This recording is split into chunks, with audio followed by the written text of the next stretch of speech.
Everyone, बच्चों हमारे text book exercise की सीरीज में आज हम देखने वाले हैं exercise on page number 266, that is chapter number 8 rectification of errors. बच्चों हमने ये सारे चैप्टर्स के सारे problems solve as well as unsolve already discuss कर लिए हैं।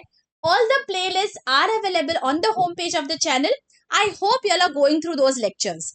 ये जो सीरीज है यहाँ पे हम टेक्स्ट बुक में जो जो एक्सरसाइजेज है जहाँ पे ऑब्जेक्टिव टाइप दिए गए हैं वो हम डिस्कस कर रहे हैं। बच्चों आई hope you have started studying sincerely because अभी आपके एग्जाम्स सिर पे है। और अगर पढ़ाई करते वक्त आपको कहीं पे भी कोई डाउट आता है, कहीं कोई कॉन्सेप्ट नहीं समझ में आ रहा है, do let me know in the comment section. I will definitely answer your queries, but ensure that आपका 11th का बेस बहुत ही अच्छी से कॉन्सेप्चुअली क्लियर हो, बिकॉज 12th में आप अच्छा स्कोर कर पाएंगे जब 11th के बेसिक्स आपके क्लियर होंगे बच्चों। Alright, so without any further delay let's begin with today's exercise. सबसे पहला है what is meant by rectification of errors. क्या होता है रेक्टिफिकेशन ऑफ एरर्स? मतलब जो हमने गलतियां की है while recording in the books of accounts, उन गलतियों को हम सुधारते हैं in rectification of errors. Right, so let us see कैसे लिखेंगे। Rectification of errors means correction of errors that are committed during the financial year. Okay, next, what is meant by errors of principle? Principally आपने कोई गलती कर दी, मतलब जो भी accountancy के प्रिंसिपल्स होते हैं वो आपने फॉलो नहीं किए while passing an entry, तो हम उसे कहेंगे errors of principle. Let us see. When a transaction is not recorded according to fundamental principles of accounting, it is known as error of principle. Okay, आगे what is meant by error of partial omission, और उसके बाद है complete omission. Partial और complete as the name suggests, जब किसी भी entry को आपने पार्शियली ही पास किया और बाकी की एंट्री आप भूल गए पास करना। ओके, आधी पास कर दी आधी नहीं कर दी, इसे हम कहेंगे पार्शियल ओमिशन। राइट, कैसे लिखना है? Let us see. This is an error where only part of the entry is recorded and the rest is omitted. पूरा भूल गए आप, आधी एंट्री कर दी आधी भूल गए। Errors of partial omission affect the trial balance. Obviously trial balance पे असर होगा, बिकॉज फॉर एग्जाम्पल ये हमारा ट्रायल बैलेंस है, आपने पार्शियल ओमिशन किया, मतलब या तो डेबिट साइड ओमिट कर दिया या क्रेडिट साइड ओमिट कर दिया, है ना। एक साइड पे एंट्री कर दी, एक साइड ओमिट कर दी, तो obviously trial balance is not going to tally.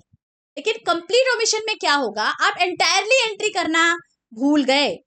These are the errors where entry is totally missed to be recorded in books of accounts.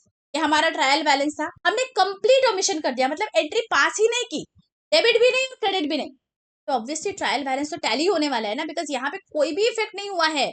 तो trial balance is not affected because of complete omission. Okay, errors of partial omission से trial balance affect होता है, लेकिन complete omission से affect नहीं होता है। Okay, what are compensating errors? Name ही सजेस्ट करता है। कॉम्पेंसेट मतलब ये हमारा ट्रायल बैलेंस है, एक एरर में हमने ऐसी कोई गलती कर दी जिसकी वजह से डेबिट साइड बढ़ गई, दूसरी कोई और गलती कर दी जिसकी वजह से क्रेडिट साइड बढ़ गई। अब क्या हुआ? अभी ट्रायल बैलेंस टैली हो गया, मतलब एक गलती ने दूसरे गलती को कैंसिल कर दिया या नलीफाई कर दिया। तो कैसे लिखेंगे देखो, a combination of multiple errors where the wrong effect of one error is compensated or nullified by the wrong effect of another error, and hence the trial balance tallies in spite of multiple errors. Trial balance tally हो जाएगा, इसीलिए हम कहते हैं ये compensate कर दिया एक गलती ने दूसरी गलती को। ठीक है, आगे give one word, term or phrase for each of the following statements. Errors which affect the agreement of trial balance. कौन सी एरर से ट्रायल बैलेंस अफेक्ट होगा? वन साइडेड एरर से। यहाँ पे हम लिख देंगे one sided. To sided errors होते हैं, मतलब डेबिट भी नहीं और क्रेडिट भी नहीं, दोनों भी इफेक्ट नहीं हुए हैं, तो ट्रायल बैलेंस टैली होगा। लेकिन जब सिर्फ वन साइडेड एरर होती है, जहां पे सिर्फ डेबिट या सिर्फ क्रेडिट हम करना भूल गए या गलत किया, वॉट एवर द रीजन, तो यहाँ पे वन साइडेड एरर हम इसे कहते हैं, जिसके वजह से ट्रायल बैलेंस पे फर्क पड़ता है। Take next, taking the total more while closing books of accounts, मतलब हमारा जब लेजर अकाउंट हमने क्लोज किया, उसके बाद जो एक्चुअल टोटल थी उससे ज्यादा टोटल हमने लिख दी गलती से, तो इसे हम कहते हैं overcasting, overcasting in the books of accounts. इसका ठीक ऑपोजिट क्या होता है, अगर हमने जो टोटल है वो लेस ली, मोर के जगह यहाँ पे लेस ले ली, तो क्या कहेंगे, let me know in the comment section. Okay, मेरा क्वेश्चन वापस रिपीट करती हूँ, यहाँ पे taking the total less while closing books of accounts, तो इसे हम क्या कहते हैं, let me know in the comment section. आगे, error which arises when a transaction is partially और completely omitted to be recorded in the books of accounts, पूरा के पूरा भूल गए या पार्शियली भूल गए, तो इसे हम कहेंगे errors of omission. Next, transactions recorded due to violating of accounting principles, principles जो अकाउंटिंग के वो हमने फॉलो नहीं किए, तो इसे हम कहते हैं errors of principle. Next, accounts to which difference in trial balance is transferred, इसे हम कहते हैं बच्चों सस्पेंस अकाउंट। याद करिए, जब हमने सॉल्व किए थे problems, we have used this account.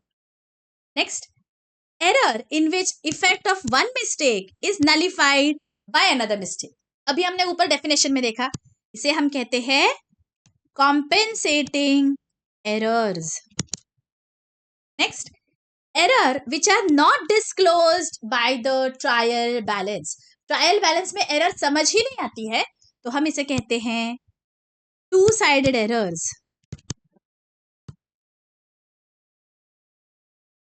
Next, errors of incorrect entry और रॉन्ग पोस्टिंग, गलती कर दी, ओके, या गलत अकाउंट में कर दिया, या गलत साइड पे कर दिया, या गलत अमाउंट कर दी, कोई भी एरर होगी तो हम कहेंगे error of commission, error of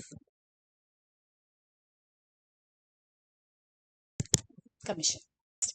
select the most appropriate alternative and rewrite the sentence. Okay, आपको पूरा सेंटेंस यहाँ पे लिखना है। Rectification entries are passed in dash, rectification entries ये हमेशा पास होते हैं बच्चों जर्नल प्रॉपर में, बाकी किसी सब्सिडियरी बुक में ये एंट्री पास नहीं होते हैं। Okay, next, the type of error for which journal entry is always required for rectification, अगर हमें रेक्टिफाई करना है तो जर्नल एंट्री की जरूरत होगी ही होगी, वो एरर्स को हम कहते हैं बच्चों two sided error, because debit और क्रेडिट कोई भी साइड हमने यहाँ पे पास ही नहीं की है, यहाँ पे जर्नल एंट्री पास करना जरूरी हो जाता है। Okay, next, errors occurred due to wrong posting are called as errors of dash, posting की है लेकिन गलत की है, तो इसे हम कहेंगे errors of commission. If transaction is totally omitted from the book, it is called complete omission. क्या दिया है देखो, error of omission. Next, suspense account is open when dash does not tally, जब हमारा ट्रायल बैलेंस टैली नहीं होता है, उसे टैली करने के लिए जो बैलेंस है वो हम ट्रांसफर कर देते हैं एक टेम्पररी अकाउंट में, जिसे हम कहते हैं suspense account. Okay, next, state whether the following statements are true और false with reasons. Number 1, trial balance is prepared from the balance of ledger accounts, right, this is true, तो कैसे लिखेंगे reason देखो, this statement is true, a trial balance is a statement showing balances of all ledger accounts, यहाँ पे trial balance की हमने definition they the, that is the reason the given statement is true. Next, a trial balance can agree in spite of certain errors, ये भी हो सकता है, कोई कोई एरर्स ऐसे होते हैं, हमने ऊपर भी देखा है, जहां पे ट्रायल बैलेंस टैली हो जाता है लेकिन गलती है, तो that is why this is a true statement. कैसे लिखना है, errors like errors of principle, error of complete omission and compensating errors do not affect the agreement of the trial balance, ये जो तीनों टाइप के एरर्स है बच्चों यहाँ समझ नहीं आता है बिकॉज ट्रायल बैलेंस टैलीड ही होता है, and that is why it can agree in spite of certain errors. Okay, आगे rectification entries are passed in cash book. No, rectification entries कौन से subsidiary book में पास होते हैं? Journal proper में. So यहाँ पे हम कहेंगे that this statement is false because rectification entries are passed in journal proper. Next, there is no need to open suspense account if the trial balance agrees. Right, because trial balance अगर tallied है तो balance ही नहीं बचा ना कोई, तो suspense account की जरूरत ही नहीं है. कैसे लिखेंगे देखो, this statement is true. Why? Suspense account is a temporary account created when the trial balance does not tally.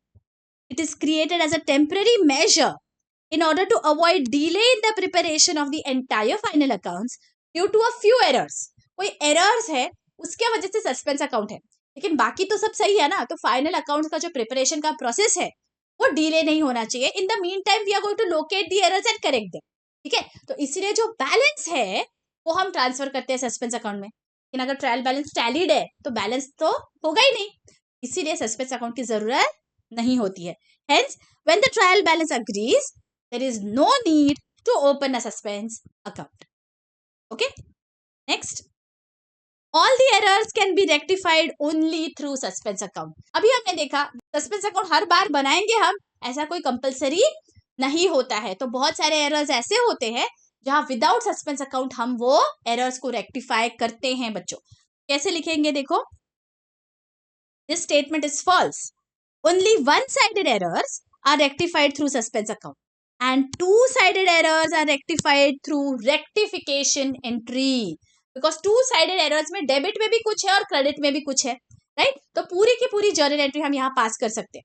लेकिन जो वन साइडेड एरर है जहां पे सिर्फ एक पोर्शन मिस हुआ है, वहां एंट्री पास करने के लिए हमें एक अकाउंट की जरूरत होती है, and that is when we use the suspense account.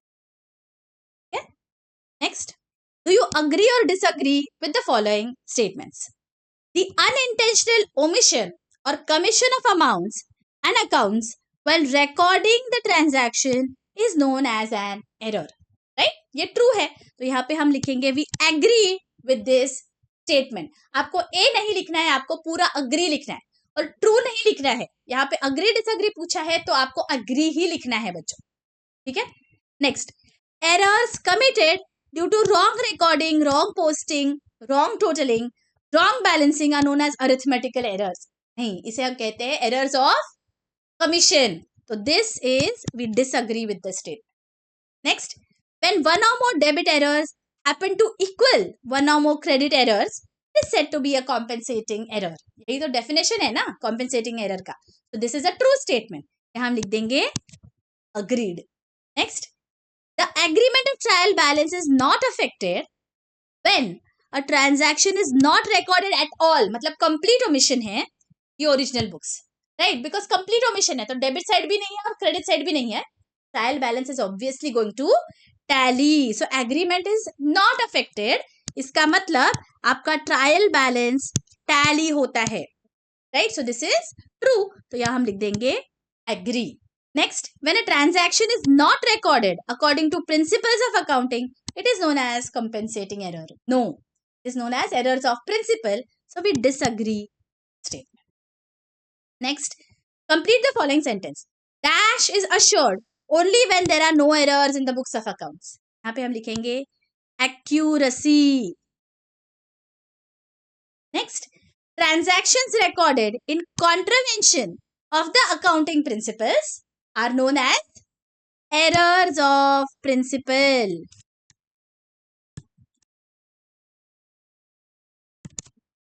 Next, dash entry depends generally on when the error is detected. Error जब डिटेक्ट होगा तब हम ये एंट्री पास करेंगे, तो इसे हम कहते हैं rectifying entry. Next, temporary account open to rectify the entry is known as, temporary period के लिए हम जिसे ओपन करते हैं उसे हम कहते हैं suspense. Next, errors are caused due to dash recording of transactions. क्यों errors होते हैं? बिकॉज हमने कुछ गलत कर दिया ना, तो इसे हम कहेंगे wrong recording या incorrect recording of transactions. Okay, so here we have completed all the objective types from your textbook for rectification of errors. I hope you all are going through all the playlist बच्चों, जहाँ पे हमने सारे यहाँ exercises discuss किए हैं. Similarly, economics के भी सारे textbook के exercises discuss हुए हैं बच्चों. Do go through those lectures, and if you are finding these lectures helpful, अकेले अकेले lectures मत देखिए, आपके friends के साथ भी इन्हें जरूर share करिए. मिलती हूँ आपको next lecture में. Till then, take care. Bye bye.